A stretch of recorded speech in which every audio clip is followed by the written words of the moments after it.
guys, welcome back to the channel. So this seems to be three articles today. I'm going to go over two of them are the exact same, but it seems to be showing us now the sorry about that, the consequences of Jurgen Klopp's decision to leave Liverpool. Now, first off, there's this one here, Antonio Nusa. Brentford have reached an agreement with Club Brugge to sign the coveted winger, and they are now working to finalise the deal. But at this stage, it's not done. There's also Spurs and Chelsea interested. Newcastle are also admirers of the player. And Liverpool do like him, but cannot do anything until there is clarity over their new manager and sporting director. Now, this is, of course, making me think and worry about the whole summer transfer window. The longer this goes on, where we don't have a sporting director and a manager in place, it's going to affect the summer transfer window. Players' contracts, Mo Salah, Virgil van Dijk, Trent, all need sorting out. Big window, guys. And this little snippet here just shows, of the lack of uncertainty that's going on at the club right now, which ties into this next one from Paul Joyce. Virgil van Dijk is unsure of his Liverpool future after Klopp's decision to leave. So, today that Van Dijk has said that he does not know whether he will be a part of the post-Jurgen Klopp era at Liverpool, and is very curious to see how the club attempt to move forward. The centre-back is one of a number of players who has 18 months remaining on his contract. Mo Salah and Trent are the other ones, and his comments will heighten the sense of uncertainty at Anfield after Klopp's decision to leave as manager at the end of the season. Sorry guys, I've got something stuck in my throat. Van Dijk also added that the club and their owner FSG have a big job on their hands to replace Klopp, with his assistants all leaving also. The Liverpool captain was initially reluctant to speak about the fallout from Klopp's decision, having given an interview to the club's media channels on Saturday, but was then asked if he saw himself being a part of the next era, and he said, quote, "That's a big question. I don't know." When it was put to him that he had 18 months left on his deal, Van Dijk, who has been in imperious form this season as the team fight on all four fronts, replied, "Yep, that's correct. Good maths. Listen, I don't know. This club will have a big job on their hands. That is well known, to replace the manager and replace not only the manager but the staff also. And there are so many things that will change. So the club has a big job on its hands, and I am very curious to see what direction it will take. But when that will be announced, we will see our situation. I can't say much about that." And then it just goes on to mention, Xabi Alonso and la and how Klopp's things going on. And it says here, there's some more quotes here at the bottom.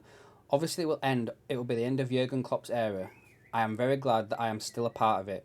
That is why I don't like to speak about it. I'm still a part of it. That is my main focus, and we will see at the end of the season, hopefully, we will have the success that we have all dreamt of and fight for each day.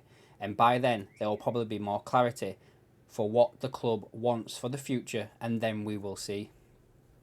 Now, you can take this a couple of ways just from that one, from them quotes. Basically, he doesn't know if the new manager wants him. I've suggested on a live stream on the Friday that maybe the players that are in their peak now, I'm talking about Van Dijk, Alisson, Salah, maybe they just want to win now while they still got it in them. They are aging and they want to have the success and win the trophies. And if they go and get a manager who's got no track record of doing this, doesn't have the correct ideas that they think about, then maybe they'll just be like, you know what, I'm good, I'll go. I'll look for a move in the summer when he's got, it'll be the last time Liverpool can get any sort of decent money for him, or it'll be a case of I'll just run my contract down and we'll call it quits at the end of that. Now, I'm just going to quickly go over the James Pearce article on The Athletic. Just want to put out there as well, they both came out pretty much the same time. See if he says anything different here. So this is James Pearce. Van Dijk insists sorting out his own future can wait, with the Liverpool captain very curious about how the club replace Jurgen Klopp and his coaching staff. The Dutch defender has been influential in the success achieved by Klopp's Anfield reign, but his current deal only runs until 2025.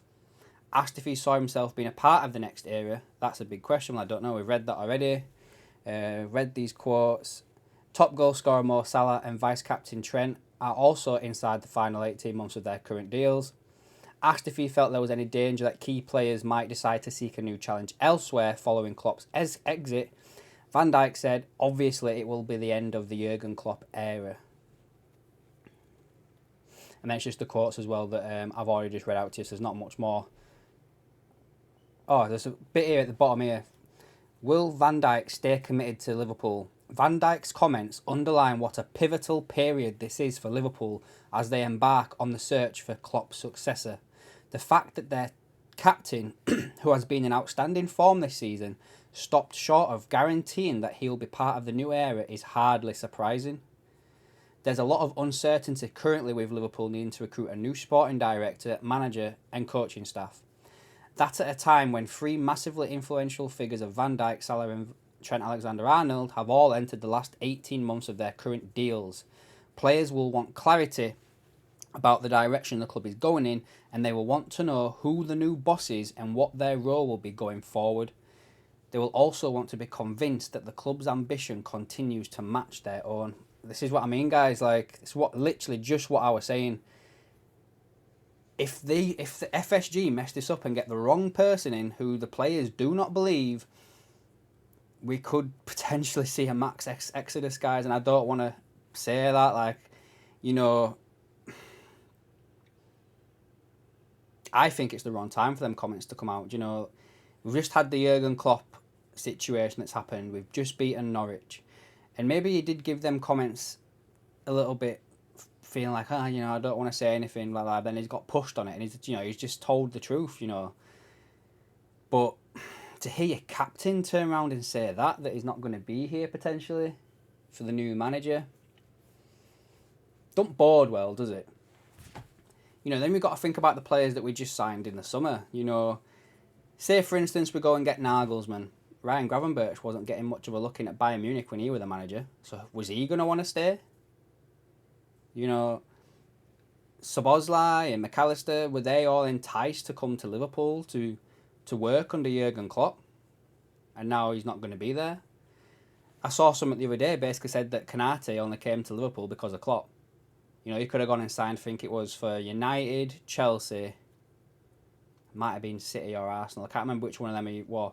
But he came to Liverpool because Klopp convinced him. And now Klopp's no longer there.